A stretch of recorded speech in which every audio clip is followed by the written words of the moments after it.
So I'm moving to the special block where we have a number of inmates who are on death row. They don't know when they will be killed. Their anxiety levels are just too much. I understand some have exhibited so much remorse and they wish they could go home. I am being accompanied by the Eastern Region Prisons Commander, Deputy Director of Prisons, Isaac Ejiri. He knocks on the fortified iron gate securing the condemned block, and it is opened.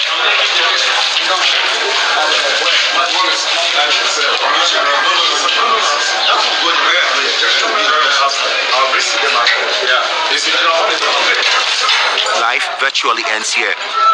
Dreams are shattered immediately you are marched to this block. The scary sounds of death is all you hear ringing in your ears every second.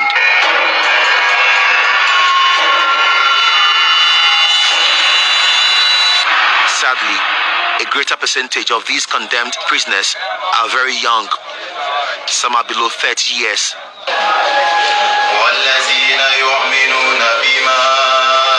23-year-old Abdul Halik Hamza is one of the prisoners. He can be killed through hanging anytime. I find him in a small makeshift mosque made for them in the condemned block. This is where Halik consoles himself anytime it dawns on him that he killed and he must also be killed. The Quran is his companion. Sadly, his journey into the condemned block started right after reading his Quran and offering his Maghrib prayers on 13th July 2013 in Tamale, the northern regional capital. It was in a fasting season when we are about to break our fasting, so I left with my friends to the Nyuani roundabout to get some food and break our fasting. When we got there, we met some other group there. So we sit with them, and we sat with them, and we were conversing. So after that, I was left with one of my friends to take some key password with him that he was changed in my computer. So I was there with the friend when I heard noise. The people were shouting there. Actually, when I came back, I asked what happened, what is going on here, and they said some guys came and said they are going to beat them. That is what I heard. So I was telling them to stop. They were shouting and they were all taking things. They were just fighting. So I was telling them to stop. Through stopping them, I take some stick, some wood, to see what I can do that to separate them so that everybody will move there. But being in this thing, through this separation, I hit one with the stick and he fell down. It was not a normal fall. His victim, Abdul Kanil, did not die immediately.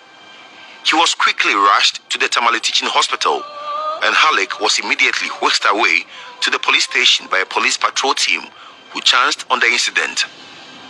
Abdul, unfortunately, did not survive. He died the next day. That morning, one also came to me. One of my friends came to me and said the person is okay. Now he's even talking.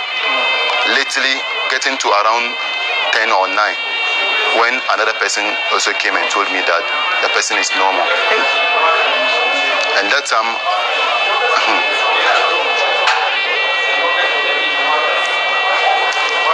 I've never met that thing before, and I've never think of it. So that time I make confused, because how can a human being lost in life through in your hands? So that time I was even confused. I was in the cells and they told me to eat, and I said no, I can't eat. This is what is going on, and what is going on. That thing I've never seen some before, so I can't live with it. And they told me I should be patient. This one, it is not my fault, but God knows why. That is what my friends in the cell told me.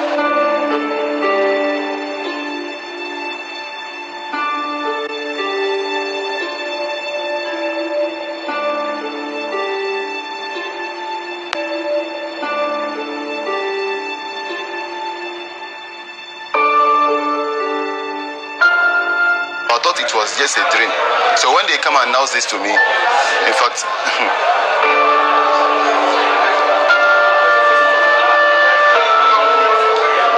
I was. Did you cry? I cried a lot. And even 3 days self, I do not eat. 3 days. When they were brought food, my people brought food and said they are on it. And I said, not they are on it that I'm checking. What happened? What happened? What really happened? And that is what I'm thinking of. But not you are on it. So what exactly happened to Abdul after he was hit with a stick? I have come to Tamale to find out more. In the Attorney General's office here in Tamale, I am handed a dossier of documents on Halik, including his first charge sheet on 16 July 2013, his response and other statements from the investigators. Halik admits in a statement to the police that indeed he hit his victim with a piece of wood. He, however, kept stressing the fact that it was not premeditated. I checked the next paper, and there is the autopsy report answering my question on why 27-year-old Abdul Kanil died. The autopsy was done on 17 July 2013, 2 days after his death.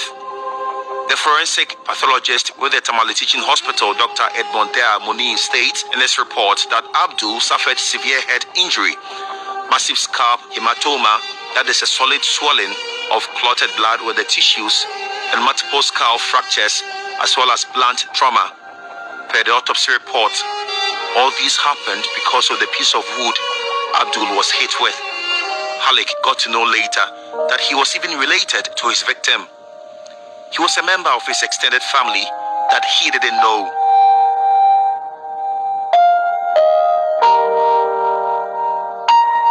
The autopsy report paved the way for Halik to be tried. The trial took 3 years. Halik had high hopes he will escape any form of long custody because he had maintained over and again that he did not intentionally kill.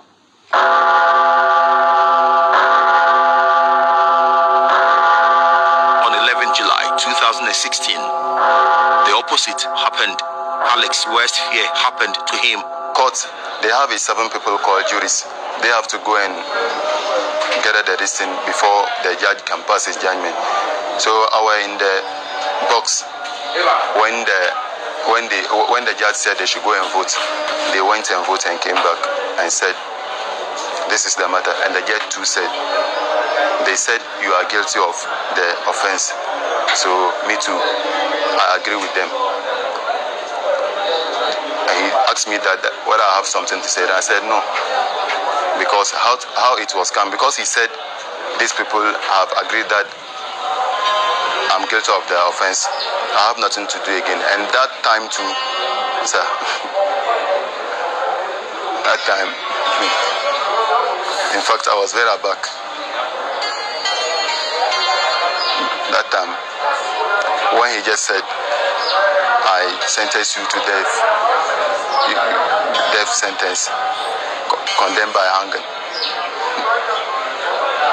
What I was really feeling something different.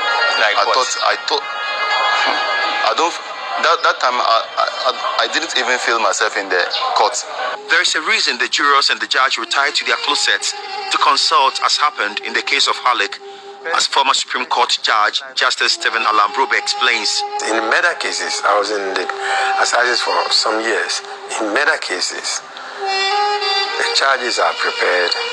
They are prosecuted by the prosecutor. Usually murder cases are by lawyers or very senior state attorneys or police officers.